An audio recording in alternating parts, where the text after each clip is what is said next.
People were scared that is there going to be another lockdown after telling us to go enjoy that from January it's going to be something different. I remember people sending messages to loved one.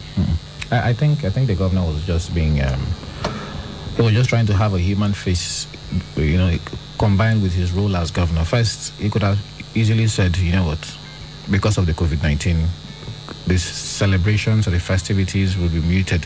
But he said, no, you can have fun, because he knows that people had plans already all through 2020. I mean, 2020 was basically January, February lockdown, and then December. That's basically what 2020 was. So, December, where you get to meet your loved ones and all that, is where you renew hope and all that. So he was willing to make that concession. And then he was also appealing to the religious leaders, because some religious leaders have been at the forefront of, calling into question the existence or lack of existence of the virus and all that. And some of the religious leaders actually wield a lot of power. So if they say to their congregation, put on a face mask, people will obey, So he was also calling on the religious leaders to inform their congregation to engage in safe practices. Put on your face mask. I am saying, I understand all this, but I but was the lockdown saying, is out of it. Yeah, he sounded, what I was saying, I'm not, of course, he was trying to be human and, allow people catch their fun during the festive period. But I was saying that he sounded like January was going to be a tough one, where before schools are allowed to resume, he was going to make sure that things were put in place. But unfortunately, they happen to be the first state that put out statement that schools will be resuming 4th of January. So I was thinking, with the way he sounded, I thought he could make sure, or he would have made sure that, to a very large extent, some COVID-19 prevention measures were made to be followed by different bodies, as just like he has complained that many people are not believing. But you don't know that. We don't live in Port Harcourt, we don't live in Omoko, we don't live in Bori or Boni, so we don't live anywhere in Ubima, anywhere in Rivers State right now. So we don't know the kind of preventive measures that the government there has put in place just yet. For the government to be sounding so bullish as he was sounding, so I assume that everybody knows that Nyesom Wike was one of the governors who was very aggressive last year in his drive to make sure that the COVID-19 protocols were followed. Remember that there were times when he would walk on the streets by himself to make sure people were wearing face masks. He visits banks and we saw chase people away who were not putting on their face masks. So if he could do that last year, what makes you think he can't do that this year? I don't think I think a lockdown is out of it, because the economy is so fragile. If we go into another lockdown, so the effects will paralyze the economy devastating. Totally. Yeah. So, but I think rather it's going to be an aggressive enforcement of the COVID-19 protocols.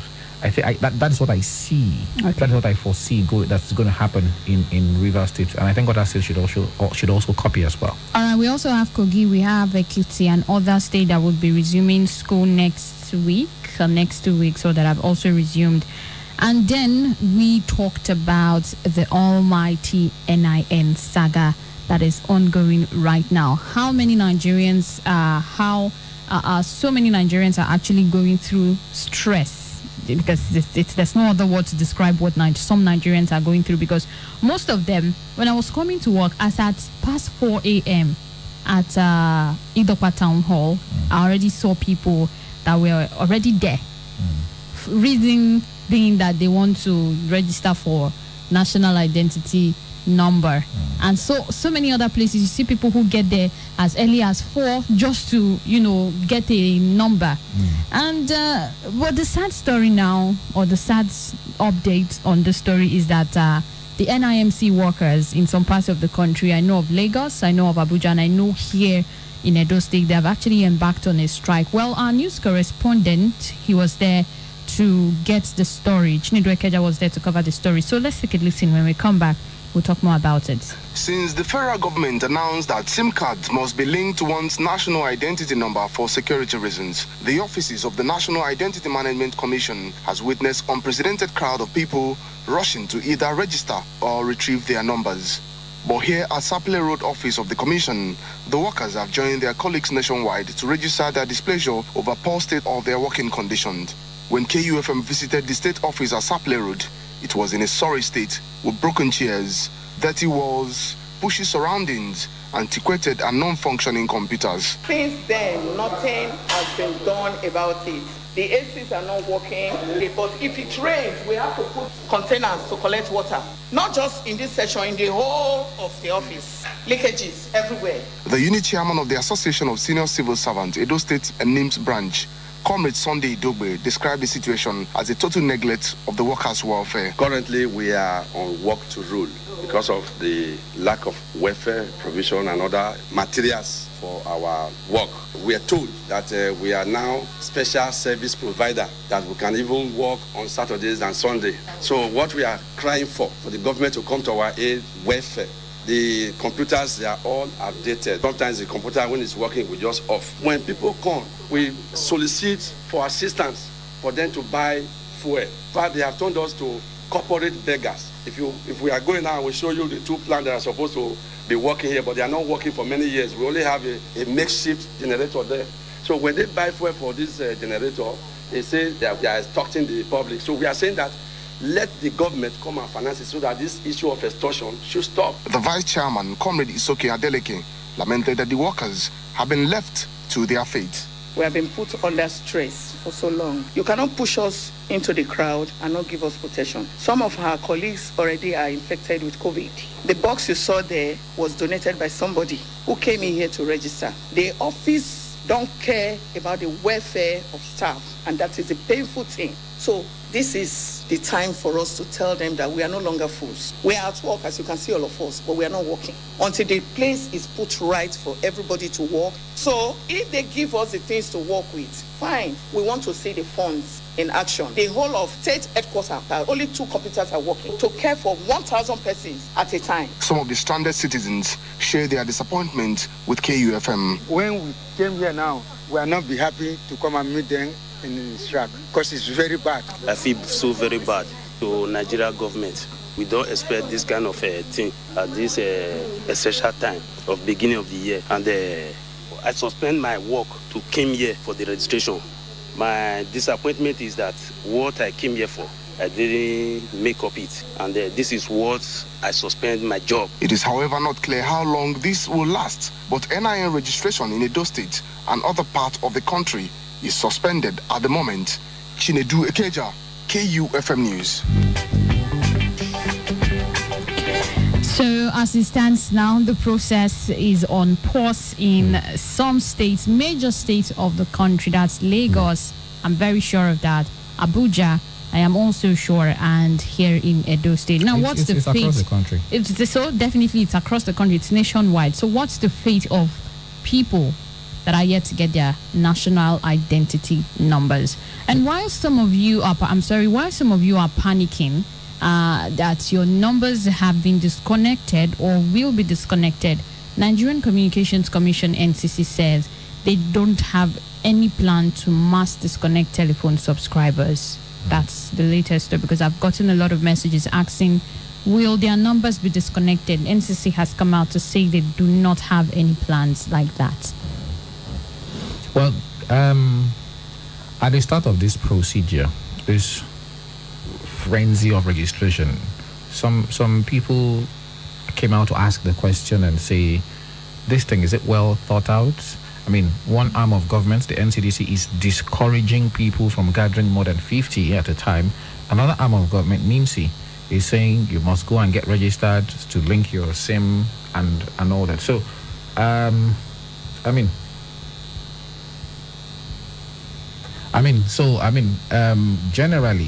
generally, it raises a lot of questions about the people who are involved in registration, okay? The people who register thousands of people at a time, because we saw the videos from different NIMSI centers. We saw the videos from where crowds were gathered at the same time. If we are saying there's a spread of COVID-19, then of course the people who are involved in this registration, first of all, the question is, must people gather there at the same time? If the answer is yes, then the people who are going to be involved in registering them must be adequately protected. Because I listened to the presser that was put out by the Association of Senior Civil Servants of Nigeria, of which the NIMSI chapter, when they gave their presser yesterday, one of their demands was that they were not well or adequately protected when it came to registering people. Okay, so I mean, the Minister of Digital Economy, Dr. Isa Pantami, yesterday said he was supposed to address them yesterday, but after waiting, he declined. He refused to come out to address them after they gathered in front of his office right there in Abuja. So we are still waiting officially for the government position as regards that. But the sad part is that it came suddenly. A lot of people were there to be registered, and they were just told we're not working. Well, honestly, you wouldn't blame this NIMC workers. But you could have given advance notice, please don't come tomorrow. They were overwhelmed. No, I mean, if you accept, please don't come tomorrow. We will be going on strike tomorrow. But you didn't say that. So elderly men, I mean, you need to see elderly people who are there. They say, oh, they gave me an appointment on so and so day. We came, only for them to tell us that they're not working. The only question that is really very important concerning this is why now? Why is this NIN process now with the second wave of the COVID ongoing? That's the question. With a lot of people still not believing that COVID is real. Why now? Why don't it, you redraw this process until we are able to fight this second wave of the virus? Anyways, that's it for Monday. Let's move on to Tuesday. Tuesday is when we talk about political stories and looking at our political system. And we took our conversation to the southeast, precisely in Anambra State, as they get ready for their election this year. And I was able to point out 10 people who have shown interest in contesting for Anambra 2021. A quick one, I talked about Andy Uba, I talked about Tonye Nwoye, I talked about Ifeanyi Uba, I talked about Osita Chidoka, I mentioned Ude Nwokunife and George Moghalu, Stanley Uzochukwu, Nicholas Ukachukwu, and so many of few of them also that I did not mention now. These are some of the people that have indicated interest in running for 2021 Anambra State gubernatorial election. But like I said, they just showed interest. Of course, INEC, they would have to go through electoral processes, clear themselves. Party would agree on who would be the flag bearers and all of those processes. As at 2017, yes, that was the last election, they had 47 gubernatorial candidates. 47 of them. So we don't know how many we'll be having this year. And also we looked at the Igbo presidency 2023. That's what has been on the front burner of some political, whatever anybody is doing right now is towards 2023. Any political step that is being taken right now, any political food that is being cooked right now, it's for consumption of 2023. Igbos are going for the presidency, insisting that it is their turn. And also we have the Northern Elders backing this, saying that yes, let's distribute power evenly to all zones and see how it works. But of course, we're keeping you updated with what's happening. And now let's move to Wednesday, where we discuss policy and legislative issues. And it happened that on that particular day, a night before that day, was when we had the story, or we got the breaking story of the controversial electricity tariff that was increased, and it was the proper time for us to talk about it. After a few hours of that, news broke out where the National Electricity Regulatory Commission, Nigerian Electricity Regulatory Commission rather, put out a statement signed by their chairman, Garba Sanusi. Is that his name right now? Yes. Signing the 50% increase from 2 naira to 4 naira. Then there was another statement saying it is not an increase, it is an adjustment. And we asked, what is being adjusted from 2 naira to 4 naira? And then again, federal government finally heard the plea of Nigerians, as we had the Nigerian Labour Congress representing us, saying if they don't go back on the former price of the electricity we had in December, they are going to, of course, strike. Good thing, the Minister of Power, Salim Aman, has directed the Nigerian Electricity Regulatory Commission to inform all discos to revert to tariff that was applicable in December 2020. This is because they are still having a dialogue, what they call a constructive dialogue with labor centers, and also a committee that was set up as at last time when this increase took place. That was sometime in November. They set up a committee that would look into this, and until when a conclusion has come out from that dialogue, then they will decide what next or what step to take. You know, I was responding to one of the messages one of our audience, a member of the audience sent in, and this was a question that was raised. You know, initially, when the news broke that there had been an increase, there was a letter supposedly from NERC that was circulating on social media saying that there was no increase, that it was an adjustment. You know, but if there was no increase and there was an adjustment, if the adjustment is an upward adjustment, is that not an increase? It's an increase. Fine. So okay, if there was no increase, why is the Minister of Power saying they should take it back to how it was before? And that was why I said I was responding to that to the person who sent in that message, and I told him to hold on when things get clearer. Okay, when things get clearer, then we will definitely have more information for them, because the power sector, it seems like things are not very clear there at the moment.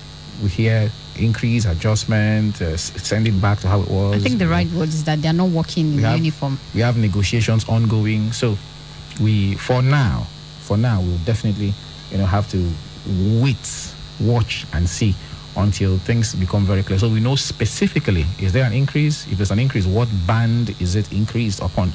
Is it band A, B, C or D? Okay, if it is, at what rate was it increased?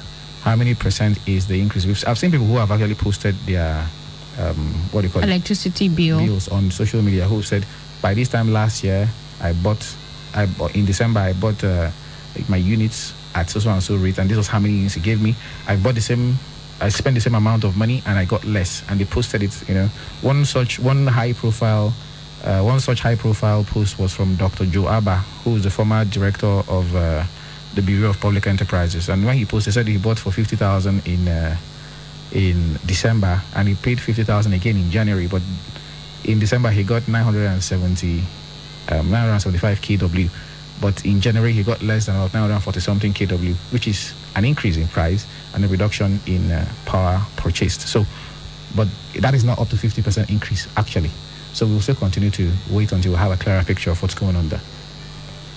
So that was it from Wednesday. Yes, and Thursday. And Thursday was yesterday, and we focused on issues from within Edo States, where basically it was on the front burner. We know that the biggest political stories in Edo State have got to do with the High Court upholding the disqualification of the running mate of the All Progressives Congress, Mr. Gani Audu, and of course we understand that the court is also going to pass judgments on the certificate forgery case brought up against the governor in the week of the election. That judgment is supposed to come up tomorrow, being Saturday. So everybody is anticipating. Yeah, I mean, why wouldn't you?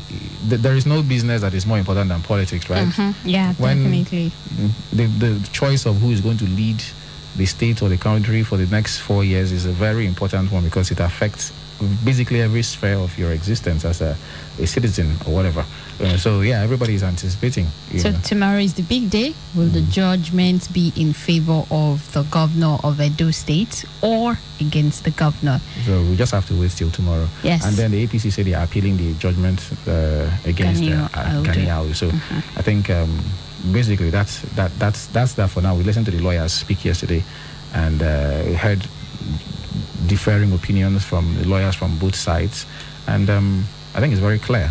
Tomorrow is a D-Day for the governor, while Ghanaian people, I think the appeal process will extend into the better part of next week. So we continue watching. All right, talk time activated. Text line also open. Call us 0706 263 9275, 0903 939 4427, 0812 178 9154. Text is 0807 400 9076. That's the text line. Which of the stories or which any of the stories are you reacting to this morning? Good morning. Good morning. Welcome. Good morning, Club. Yes, good and morning. your workers. Pastor Robert Ayayi. I'm calling from the area. Happy New Year. Same to you.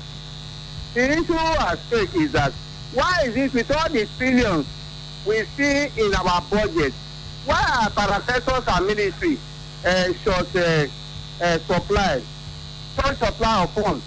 You see, seeing this type of emergency, and even as you have really analyzed, is it supposed to be during this COVID-19?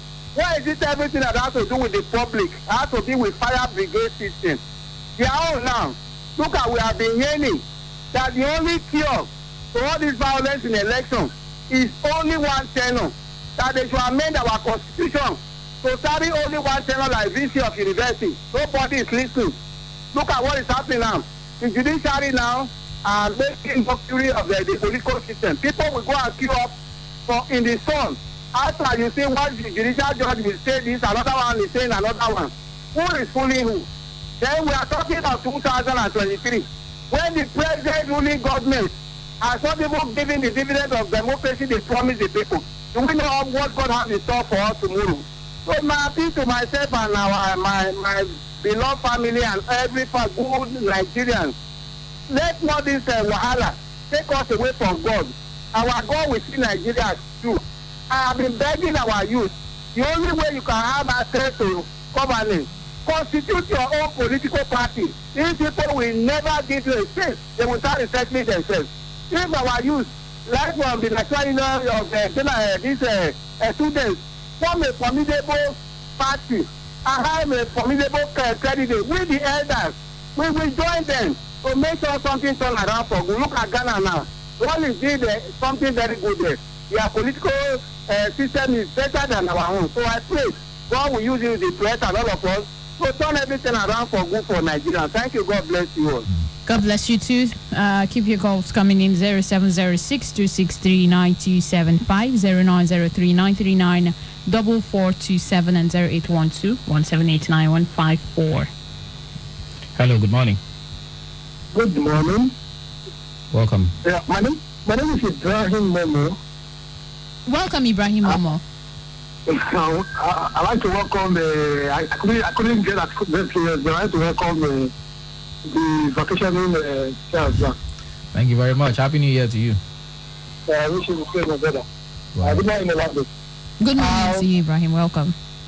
Yeah, I just want to say that I don't know why as Nigerians we like this fire brigade approach. Is it because I don't know? Is it because they have said okay, you have a time frame within which to link your NIN to your phone line? That's why Nigerians are not crowded. These places have been on for donkey years. I can remember personally I registered my NIN about 4-5 years ago. And I didn't spend so much time. So I don't know why, as a people, we like this fire brigade approach. This is something that maybe we need to look at. Why, even when it was the time for the bank, the BPN then, so the same fire brigade approach, when it was, okay, the October, everybody should start. So I think we need to work on changing our mindset towards this fire brigade approach. And then to also emphasize the point that you guys made about, I think it was about why it seems that NIMC and NCDC are working at cross purposes. Why would the NCDC say, okay, there should be no mass gathering, and the nature of the deadline that was given, they have said that there will be mass gathering. I think something we need to explore further. Thank you very much, and good morning. Thank you. I think it's one of the points I raised. I mean, one arm of government, one agency of government is saying, don't gather. Make sure every day when you even watch the NCDC, the PTF, the Presidential Task Force, when you watch them briefing, they keep saying it, as much as possible, don't gather. And then another agency of government is saying, you must register as well. And that's the fire brigade approach that Mr. Momo was referring to. Hello, good morning. Yeah, the bad guy. How are you? I especially ask of you from my daughter.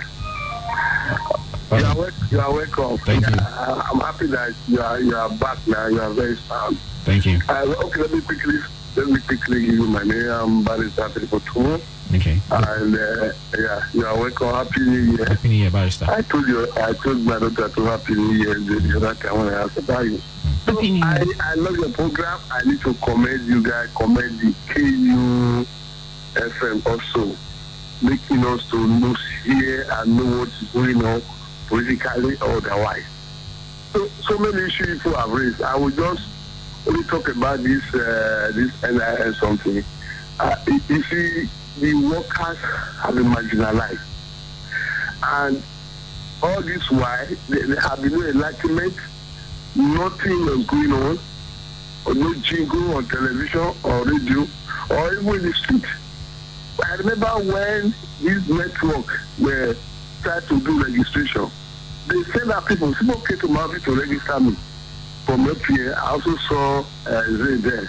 Hello, are you still there? We're here with you. Go ahead, but mind how you mentioned Grant's name. No, I'm not insulting anybody. I'm just saying the network registration. That is the. I said they said people have to register people. These NIS people, they are marginalized. They are not being taken care of. This is the only time now they need to make themselves relevant.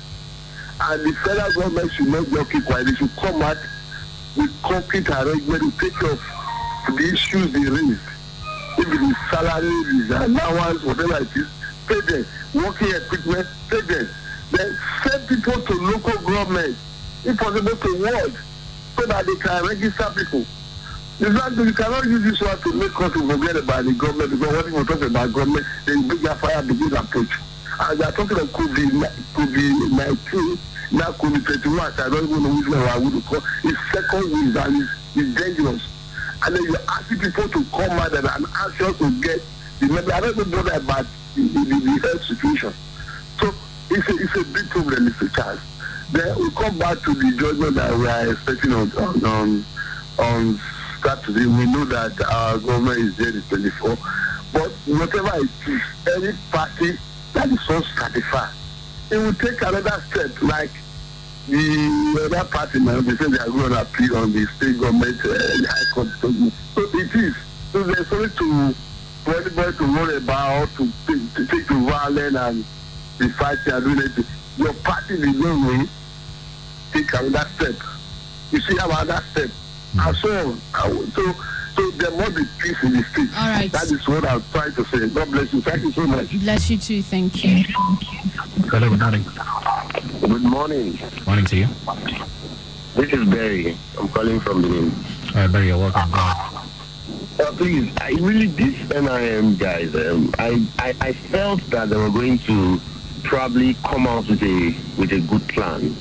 If you want to register people and you want to do it within a short period of time, create more centers. Schools have been on holidays. Schools have been on lockdown. Why don't you use those schools? Why don't you train youth core service members, that the youth corpers? Train them, give them a 1 week or 2 weeks training. Train them, let them come out in mass and register people. It's a very simple thing. If it's election, Charles, if it's election now, if it's to register people for election now, then we make all these things possible, because we have to vote them into power. But they have to do with the masses. I don't understand what they are doing. Seriously, they should train people. If you have in only Edo State, you have more than 10 to 15,000 places where you can just walk into and do your registration. You won't find any crowd there. Nobody is going to violate the NCDC rules. So I think that they need to go back to the drawing board and make these things possible. Thank you so much. All right, thank you very much. Let's check out the messages here. This one says, I saw figures ranging from 500 to 15,000 listed by NIMC, which they say those who change address or want to correct date of birth are going to be paying.